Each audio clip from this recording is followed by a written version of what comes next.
Well, we must give even Satan his due. She deserved a compliment for one thing, and I tried to pay it, but the words stuck in my throat. She had a right to kill the boy, but she was in no wise obliged to pay for him. That was law for some other people, but not for her.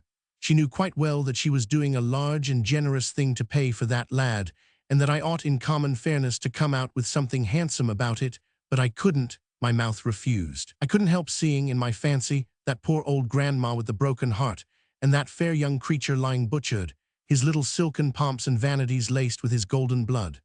How could she pay for him? Whom could she pay? And so, well knowing that this woman, trained as she had been, deserved praise, even adulation, I was yet not able to utter it, trained as I had been. The best I could do was to fish up a compliment from outside, so to speak, and the pity of it was that it was true. "Madame, your people will adore you for this." Quite true, but I meant to hang her for it some day if I lived. Some of those laws were too bad, altogether too bad. A master might kill his slave for nothing, for mere spite, malice, or to pass the time, just as we have seen that the crowned head could do it with his slave, that is to say, anybody. A gentleman could kill a free commoner and pay for him cash or garden truck. A noble could kill a noble without expense, as far as the law was concerned, but reprisals in kind were to be expected. Anybody could kill somebody, except the commoner and the slave. These had no privileges. If they killed, it was murder, and the law wouldn't stand murder. It made short work of the experimenter, and of his family, too, if he murdered somebody who belonged up among the ornamental ranks. If a commoner gave a noble even so much as a Damien's scratch which didn't kill or even hurt, he got Damien's dose for it just the same. They pulled him to rags and tatters with horses, and all the world came to see the show and crack jokes and have a good time. And some of the performances of the best people present were as tough and as properly unprintable as any that have been printed by the pleasant Casanova in his chapter about the dismemberment of Louis XV's poor awkward enemy. I had had enough of this grisly place by this time and wanted to leave, but I couldn't, because I had something on my mind that my conscience kept prodding me about and wouldn't let me forget. If I had the remaking of man, he wouldn't have any conscience. It is one of the most disagreeable things connected with a person, and although it certainly does a great deal of good, it cannot be said to pay in the long run. It would be much better to have less good and more comfort. Still, this is only my opinion, and I am only one man. Others, with less experience, may think differently. They have a right to their view. I only stand to this. I have noticed my conscience for many years, and I know it is more trouble and bother to me than anything else I started with. I suppose that in the beginning I prized it, because we prize anything that is ours, and yet how foolish it was to think so. If we look at it in another way, we see how absurd it is. If I had an anvil in me, would I prize it? Of course not. And yet when you come to think, there is no real difference between a conscience and an anvil, I mean for comfort. I have noticed it 1,000 times, and you could dissolve an anvil with acids when you couldn't stand it any longer, but there isn't any way that you can work off a conscience, at least so it will stay worked off, not that I know of anyway. There was something I wanted to do before leaving, but it was a disagreeable matter, and I hated to go at it. Well, it bothered me all the morning. I could have mentioned it to the old king, but what would be the use? He was but an extinct volcano. He had been active in his time, but his fire was out this good while. He was only a stately ash-pile now, gentle enough and kindly enough for my purpose, without doubt, but not usable. He was nothing, this so-called king. The queen was the only power there, and she was a Vesuvius. As a favor, she might consent to warm a flock of sparrows for you, but then she might take that very opportunity to turn herself loose and bury a city. However, I reflected that as often as any other way, when you are expecting the worst, you get something that is not so bad after all. So I braced up and placed my matter before Her Royal Highness. I said I had been having a general jail delivery at Camelot and among neighboring castles, and with her permission I would like to examine her collection, her bric-a-brac, that is to say, her prisoners. She resisted, but I was expecting that. But she finally consented. I was expecting that too, but not so soon. That about ended my discomfort. She called her guards and torches, and we went down into the dungeons. These were down under the castle's foundations, and mainly were small cells hollowed out of the living rock. Some of these cells had no light at all. In one of them was a woman, in foul rags, who sat on the ground, and would not answer a question or speak a word, but only looked up at us once or twice through a cobweb of tangled hair, as if to see what casual thing it might be that was disturbing with sound and light the meaningless, dull dream that was become her life. After that she sat bowed, with her dirt-caked fingers idly interlocked in her lap, and gave no further sign. This poor rack of bones was a woman of middle age, apparently, but only apparently. She had been there 9 years, and was 18 when she entered. She was a commoner, and had been sent here on her bridal night by Sir Bruce Sans Pite, a neighbouring lord whose vassal her father was, and to which said lord she had refused what has since been called le droit du seigneur, and moreover had opposed violence to violence, and spilt half a gill of his almost sacred blood. The young husband had interfered at that point, believing the bride's life in danger, and had flung the noble out into the midst of the humble and trembling wedding guests in the parlour, and left him there astonished at this strange treatment, and implacably embittered against both bride and groom. The said lord, being cramped for dungeon room, had asked the queen to accommodate his 2 criminals, and here in her Bastile they had been ever since. Hither, indeed, they had come before their crime was an hour old, and had never seen each other since. Here they were, kennelled like toads in the same rock. They had passed 9 pitch-dark years within 50 feet of each other, yet neither knew whether the other was alive or not. All the first years, their only question had been asked with beseechings and tears that might have moved stones in time, perhaps, but hearts are not stones. Is he alive? Is she alive? But they had never got an answer, and at last that question was not asked any more or any other. I wanted to see the man, after hearing all this. He was 34 years old and looked 60. He sat upon a squared block of stone, with his head bent down, his forearms resting on his knees, his long hair hanging like a fringe before his face, and he was muttering to himself. He raised his chin and looked us slowly over, in a listless, dull way, blinking with the distress of the torchlight, then dropped his head and fell to muttering again, and took no further notice of us. There were some pathetically suggestive, dumb witnesses present. On his wrists and ankles were cicatrices, old smooth scars, and fastened to the stone on which he sat was a chain with manacles and fetters attached. But this apparatus lay idle on the ground and was thick with rust. Chains cease to be needed after the spirit has gone out of a prisoner.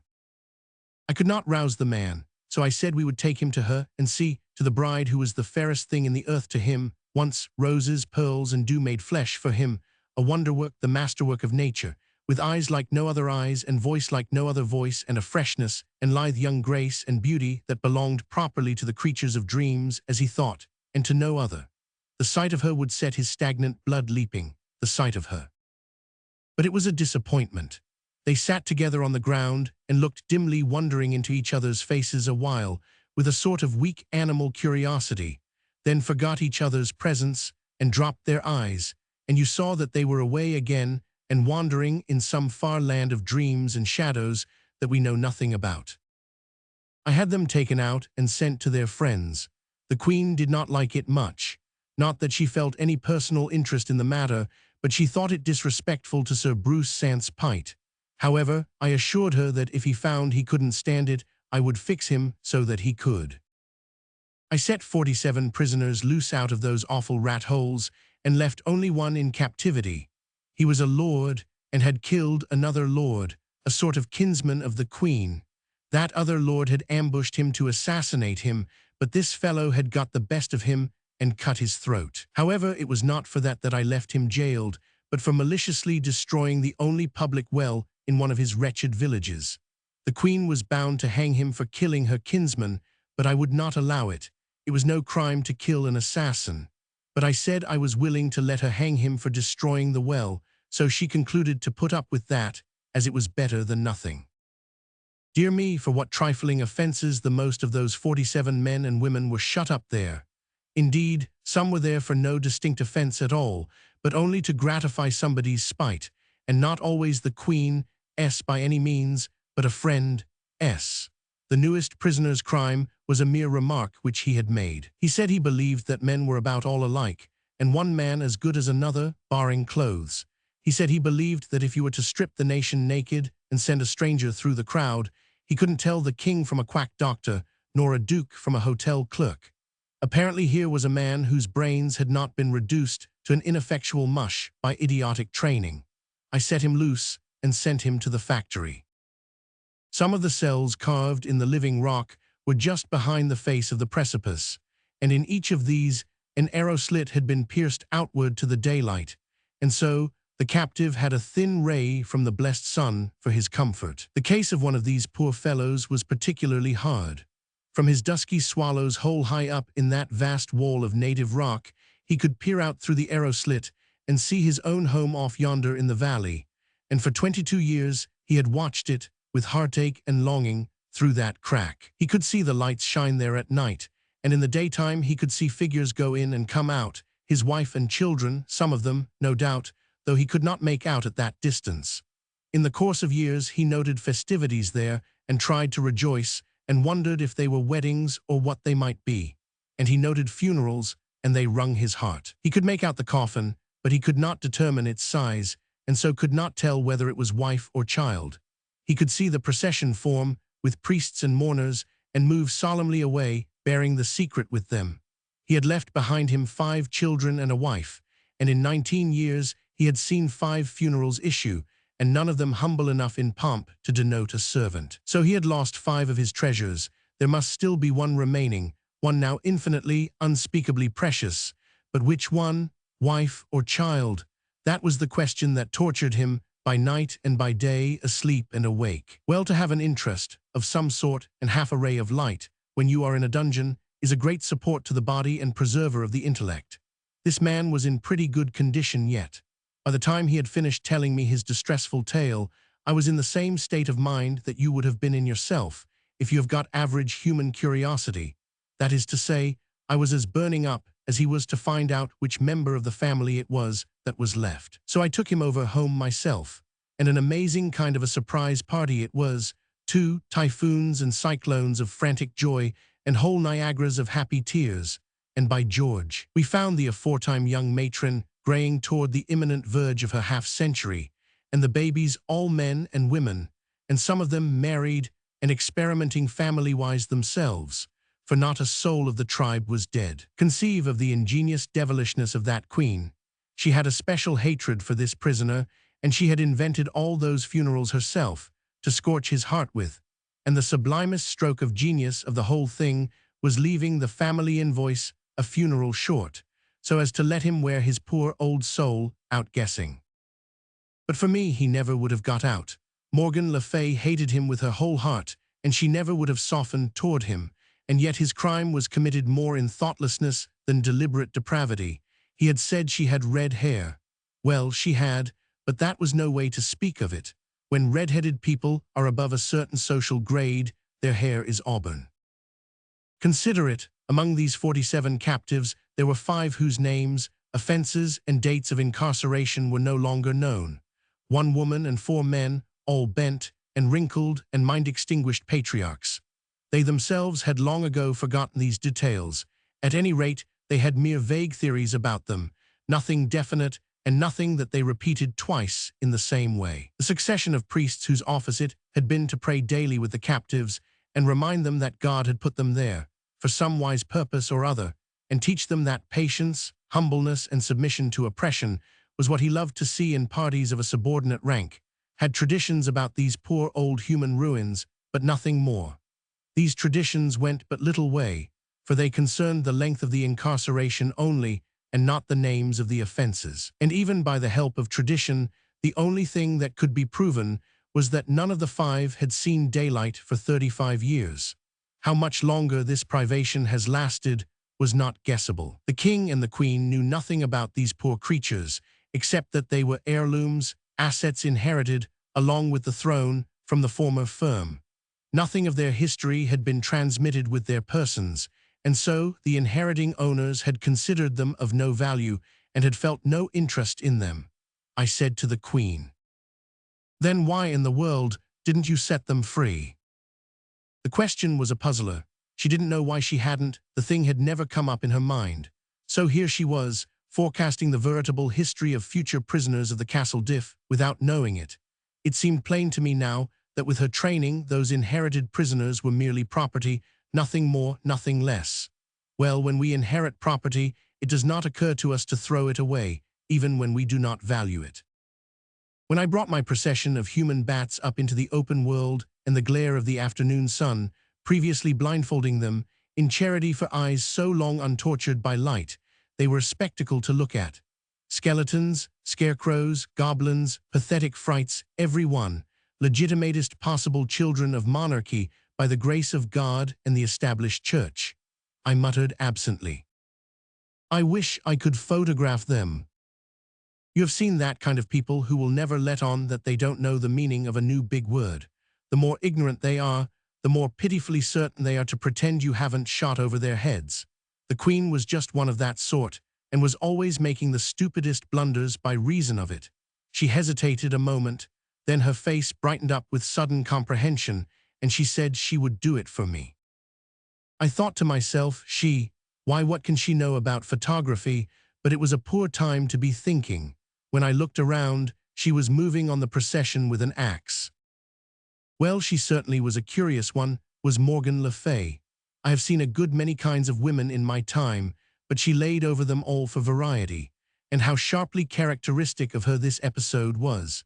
She had no more idea than a horse of how to photograph a procession, but being in doubt, it was just like her to try to do it with an axe.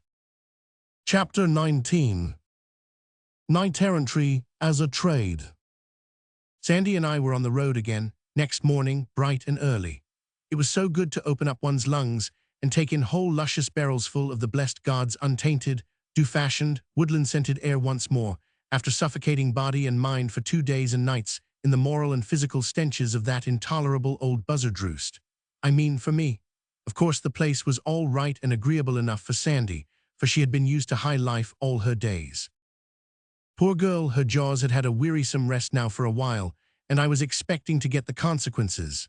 I was right, but she had stood by me most helpfully in the castle, and had mightily supported and reinforced me with gigantic foolishnesses which were worth more for the occasion than wisdoms double their size. So I thought she had earned a right to work her mill for a while, if she wanted to, and I felt not a pang when she started it up. Now turn we unto Sir Marhaus, that rode with the damsel of 30 winter of age southward. Are you going to see if you can work up another half-stretch on the trail of the cowboys, Sandy? Even so, fair my lord. Go ahead then, I won't interrupt this time if I can help it. Begin over again, start fair and shake out all your reefs, and I will load my pipe and give good attention. Even so standeth the history, fair Sir Boss. Now ye shall wit that that very Duke and his 6 sons are they whom, but few days past you also did overcome, and send to Arthur's court. Why, Sandy, you can't mean it. And I speak not sooth, let it be the worse for me. Well, well, well, now who would ever have thought it? 1 whole duke and 6 ducalits. Why, Sandy, it was an elegant haul.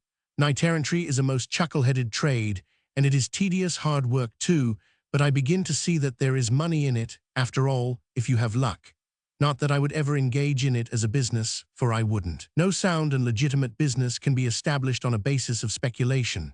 A successful whirl in the knight-errantry line. Now what is it when you blow away the nonsense and come down to the cold facts? It's just a corner in pork, that's all, and you can't make anything else out of it. You're rich, yes, suddenly rich for about a day, maybe a week. Then somebody corners the market on you, and down goes your bucket shop. Ain't that so, Sandy? Whethersoever it be that my mind miscarrieth, bewraying simple language in such sort that the words do seem to come endlong and overthwart. There's no use in beating about the bush and trying to get around it that way, Sandy. It's so, just as I say. I know it's so. And moreover, when you come right down to the bedrock, knight-errantry is worse than pork. For whatever happens, the pork's left, and so somebody's benefited anyway. But when the market breaks in a knight-errantry whirl, and every knight in the pool passes in his checks, what have you got for assets? Just a rubbish pile of battered corpses and a barrel or 2 of busted hardware. Can you call those assets? Give me pork every time. Am I right? Ah, peradventure my head being distraught by the manifold matters, whereunto the confusions of these, but late adventured haps and fortunings, whereby not I alone nor you alone, but every each of us meseemeth. No, it's not your head, Sandy. Your head's all right as far as it goes, but you don't know business. That's where the trouble is. It unfits you to argue about business, and you're wrong to be always trying. However, that aside, it was a good haul anyway, and will breed a handsome crop of reputation in Arthur's court. And speaking of the cowboys, what a curious country this is for women and men that never get old. Now there's Morgan Le Fay, as fresh and young as a Vassar pullet, to all appearances, and here is this old Duke of the South Marches, still slashing away with sword and lance at his time of life, after raising such a family as he has raised. As I understand it, Sir Gawain killed 7 of his sons, and still he had 6 left for Sir Marhaus and me to take into camp. And then there was that damsel of 60 winter of age, still excursioning around in her frosty bloom. How old are you, Sandy? It was the first time I ever struck a still place in her. The mill had shut down for repairs or something. Chapter 20. The Ogress Castle. Between 6 and 9, we made 10 miles, which was plenty for a horse carrying triple, man, woman, and armor. Then we stopped for a long nooning under some trees by a limpid brook. Right so came by and by a knight riding, and as he drew near, he made dolorous moan, and by the words of it, I perceived that he was cursing and swearing. Yet nevertheless was I glad of his coming, for that I saw he bore a bulletin board, whereon in letters all of shining gold was writ. Use Peterson's prophylactic toothbrush, all the go. I was glad of his coming, for even by this token I knew him for knight of mine. It was Sir Madok de la Montaigne, a burly great fellow whose chief distinction was that he had come within an ace of sending Sir Launcelot down over his horsetail once. He was never long in a stranger's presence without finding some pretext or other to let out that great fact. But there was another fact of nearly the same size, which he never pushed upon anybody unasked, and yet never withheld when asked. That was, that the reason he didn't quite succeed was that he was interrupted and sent down over horsetail himself. This innocent vast lubber did not see any particular difference between the two facts. I liked him for he was earnest in his work and very valuable, and he was so fine to look at, with his broad-mailed shoulders and the grand leonine set of his plumed head, and his big shield with its quaint device of a gauntleted hand clutching a prophylactic toothbrush, with motto, Tri Noyaudont. This was a toothwash that I was introducing. He was hoary, he said, and indeed he looked it, but he would not alight. He said he was after the stove-polish man, and with this he broke out cursing and swearing anew. The bulletin boarder referred to was Sir Arsays of Surlus, a brave knight, and of considerable celebrity on account of his having tried conclusions in a tournament once, with no less a mogul than Sir Gaheris himself, although not successfully. He was of a light and laughing disposition, and to him nothing in this world was serious. It was for this reason that I had chosen him to work up a stove-polish sentiment. There were no stoves yet, and so there could be nothing serious about stove polish. All that the agent needed to do was to deftly and by degrees prepare the public for the great change, and have them established in predilections toward neatness against the time when the stove should appear upon the stage. Sir Madok was very bitter and brake out anew with cursings. He said he had cursed his soul to rags, and yet he would not get down from his horse, neither would he take any rest or listen to any comfort, until he should have found Sir Arsays and settled this account. It appeared, by what I could piece together of the unprofane fragments of his statement, that he had chanced upon Sir Arsays at dawn of the morning, and been told that if he would make a short cut across the fields and swamps and broken hills and glades, he could head off a company of travelers who would be rare customers for prophylactics and toothwash. With characteristic zeal, Sir Madok had plunged away at once upon this quest, and after 3 hours of awful crosslot riding had overhauled his game. And behold, it was the 5 patriarchs that had been released from the dungeons the evening before.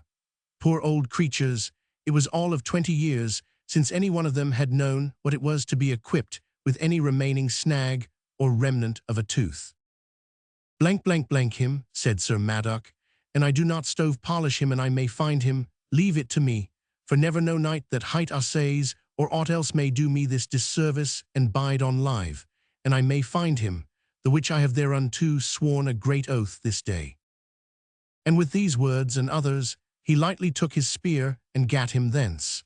In the middle of the afternoon, we came upon one of those very patriarchs ourselves, in the edge of a poor village. He was basking in the love of relatives and friends whom he had not seen for 50 years, and about him and caressing him were also descendants of his own body whom he had never seen at all till now. But to him these were all strangers, his memory was gone, his mind was stagnant. It seemed incredible that a man could outlast half a century shut up in a dark hole like a rat, but here were his old wife and some old comrades to testify to it. They could remember him as he was in the freshness and strength of his young manhood, when he kissed his child and delivered it to its mother's hands, and went away into that long oblivion. The people at the castle could not tell within half a generation the length of time the man had been shut up there for his unrecorded and forgotten offense. But this old wife knew, and so did her old child, who stood there among her married sons and daughters trying to realize a father who had been to her a name, a thought, a formless image, a tradition all her life, and now was suddenly concreted into actual flesh and blood and set before her face. It was a curious situation, yet it is not on that account that I have made room for it here, but on account of a thing which seemed to me still more curious, to wit, that this dreadful matter brought from these downtrodden people no outburst of rage against these oppressors. They had been heritors and subjects of cruelty and outrage so long that nothing could have startled them but a kindness.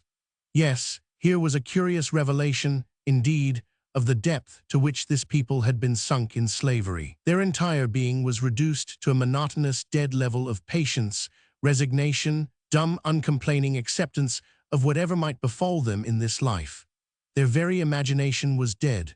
When you can say that of a man, he has struck bottom, I reckon, there is no lower deep for him. I rather wished I had gone some other road. This was not the sort of experience for a statesman to encounter who was planning out a peaceful revolution in his mind, for it could not help bringing up the unget-aroundable fact that, all gentle cant and philosophizing to the contrary notwithstanding, no people in the world ever did achieve their freedom by goody-goody talk and moral suasion, it being immutable law that all revolutions that will succeed must begin in blood, whatever may answer afterward. If history teaches anything, it teaches that. What this folk needed then was a reign of terror and a guillotine, and I was the wrong man for them. 2 days later, toward noon, Sandy began to show signs of excitement and feverish expectancy. She said we were approaching the ogre's castle. I was surprised into an uncomfortable shock. The object of our quest had gradually dropped out of my mind.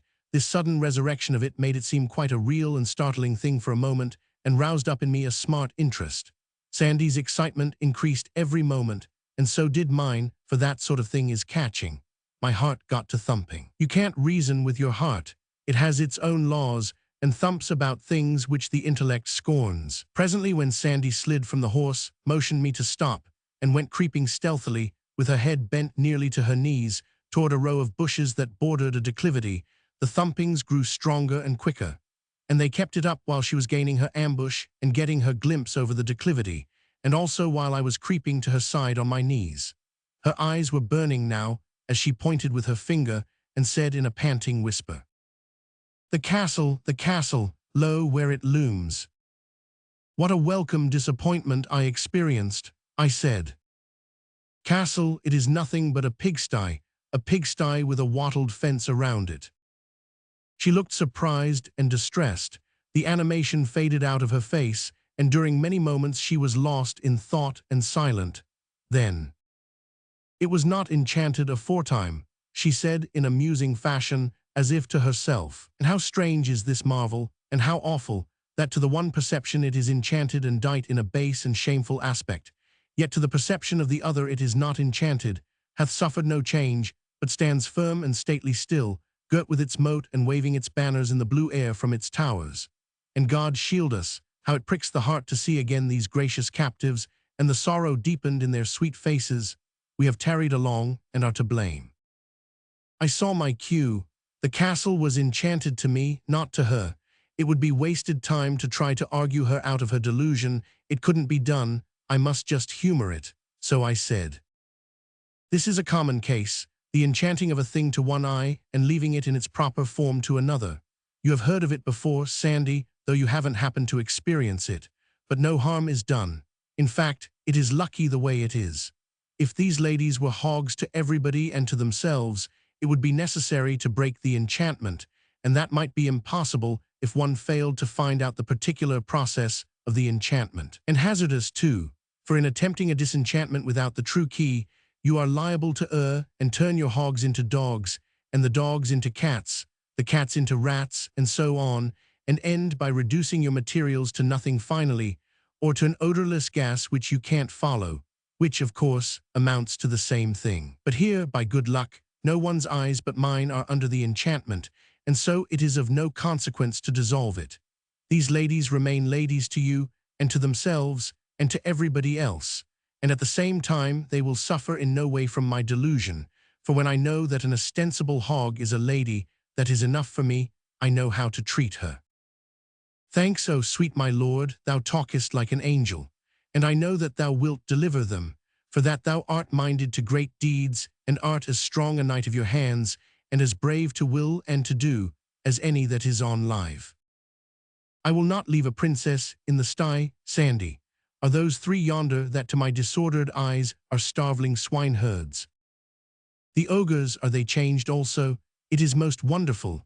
Now am I fearful, for how canst thou strike with sure aim when 5 of their 9 cubits of stature are to the invisible? Ah, go warily, fair sir, this is a mightier emprise than I wend.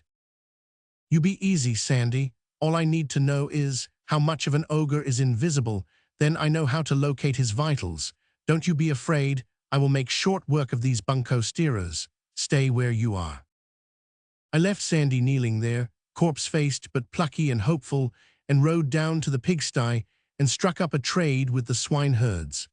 I won their gratitude by buying out all the hogs at the lump sum of 16 pennies, which was rather above latest quotations. I was just in time, for the church, the lord of the manor, and the rest of the tax-gatherers would have been along next day and swept off pretty much all the stock, leaving the swineherds very short of hogs and Sandy out of princesses. But now the tax people could be paid in cash, and there would be a stake left besides. One of the men had 10 children, and he said that last year when a priest came and of his 10 pigs took the fattest one for tithes, the wife burst out upon him and offered him a child and said, "Thou beast without bowels of mercy, why leave me my child, yet rob me of the wherewithal to feed it?" How curious! The same thing had happened in the Wales of my day, under this same old established church, which was supposed by many to have changed its nature when it changed its disguise. I sent the 3 men away, and then opened the sty gate and beckoned Sandy to come, which she did, and not leisurely, but with the rush of a prairie fire. And when I saw her fling herself upon those hogs, with tears of joy running down her cheeks, and strain them to her heart, and kiss them, and caress them, and call them reverently by grand princely names, I was ashamed of her, ashamed of the human race. We had to drive those hogs home, 10 miles, and no ladies were ever more fickle-minded or contrary. They would stay in no road, no path.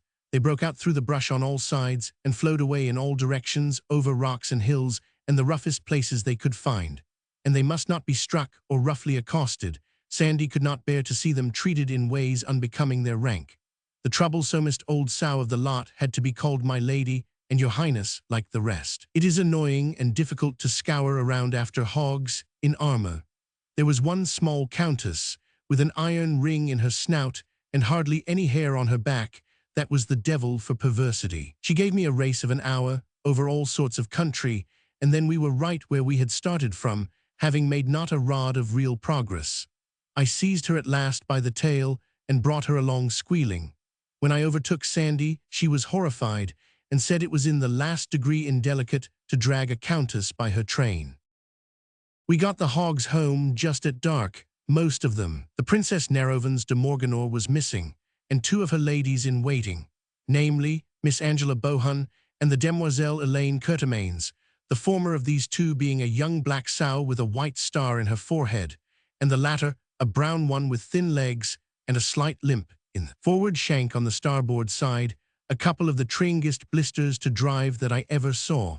Also among the missing were several mere baronesses, and I wanted them to stay missing. But no, all that sausage meat had to be found. so servants were sent out with torches to scour the woods and hills to that end. Of course, the whole drove was housed in the house, and great guns. Well, I never saw anything like it, nor ever heard anything like it, and never smelt anything like it. It was like an insurrection in a gasometer. Chapter 21. The Pilgrims. When I did get to bed at last, I was unspeakably tired. The stretching out and the relaxing of the long tense muscles, how luxurious, how delicious. But that was as far as I could get. Sleep was out of the question for the present. The ripping and tearing and squealing of the nobility up and down the halls and corridors was pandemonium come again, and kept me broad awake. Being awake, my thoughts were busy, of course, and mainly they busied themselves with Sandy's curious delusion.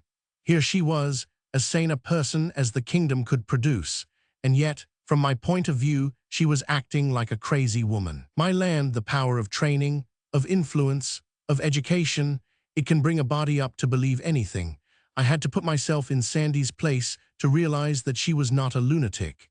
Yes, and put her in mine, to demonstrate how easy it is to seem a lunatic to a person who has not been taught as you have been taught. If I had told Sandy I had seen a wagon, uninfluenced by enchantment, spin along 50 miles an hour, had seen a man, unequipped with magic powers, get into a basket and soar out of sight among the clouds, and had listened, without any necromancer's help, to the conversation of a person who was several hundred miles away, Sandy would not merely have supposed me to be crazy, she would have thought she knew it. Everybody around her believed in enchantments. Nobody had any doubts. To doubt that a castle could be turned into a sty and its occupants into hogs would have been the same as my doubting among Connecticut people the actuality of the telephone and its wonders, and in both cases would be absolute proof of a diseased mind, an unsettled reason. Yes, Sandy was sane, that must be admitted. If I also would be sane, to Sandy, I must keep my superstitions about unenchanted and unmiraculous locomotives, balloons, and telephones to myself. Also, I believed that the world was not flat, and hadn't pillars under it to support it, nor a canopy over it to turn off a universe of water that occupied all space above. But as I was the only person in the kingdom afflicted with such impious and criminal opinions, I recognized that it would be good wisdom to keep quiet about this matter, too, if I did not wish to be suddenly shunned and forsaken by everybody as a madman. The next morning Sandy assembled the swine in the dining room and gave them their breakfast, waiting upon them personally and manifesting in every way the deep reverence which the natives of her island, ancient and modern, have always felt for rank, let its outward casket and the mental and moral contents be what they may. I could have eaten with the hogs if I had had birth approaching my lofty official rank, but I hadn't, and so accepted the unavoidable slight and made no complaint. Sandy and I had our breakfast at the second table. The family were not at home, I said. How many are in the family, Sandy, and where do they keep themselves? Family. Yes. Which family, good my lord? Why this family, your own family? Sooth to say, I understand you not. I have no family. No family? Why, Sandy, isn't this your home? Now how indeed might that be? I have no home. Well then, whose house is this?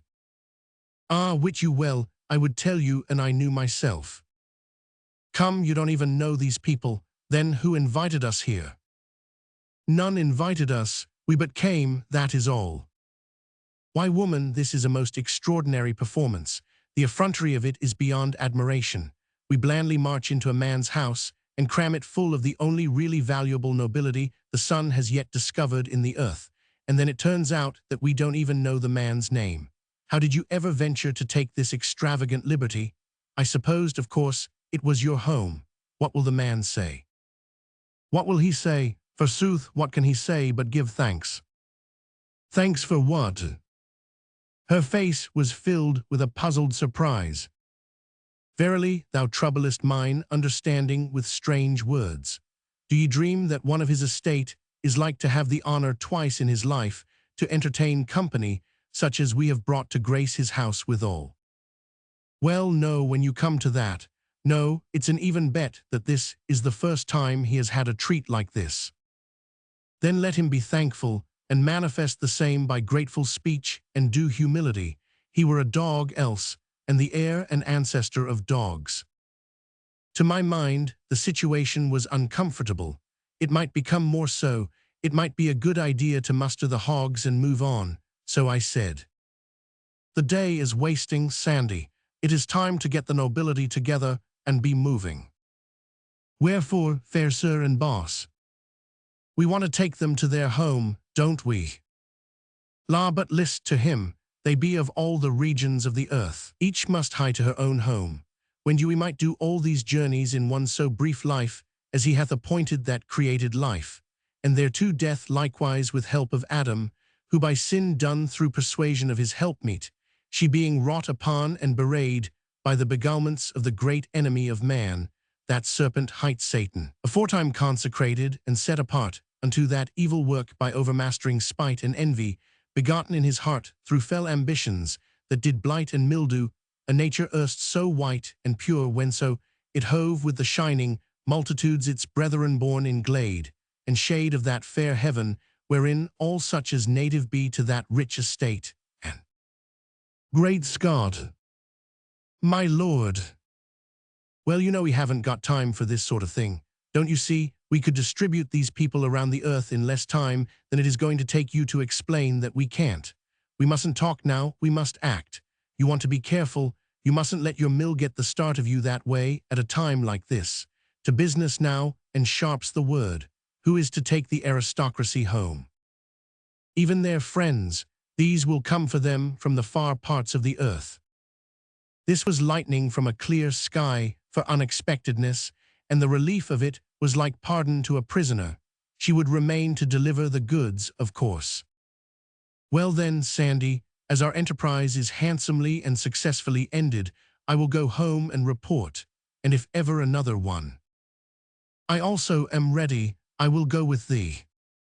This was recalling the pardon. How you will go with me, why should you? Will I be traitor to my knight, dost think? That would dishonor. I may not part from thee until in knightly encounter in the field, some overmatching champion shall fairly win and fairly wear me.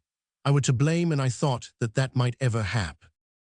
Elected for the long term, I sighed to myself, I may as well make the best of it. So then I spoke up and said, all right, let us make a start.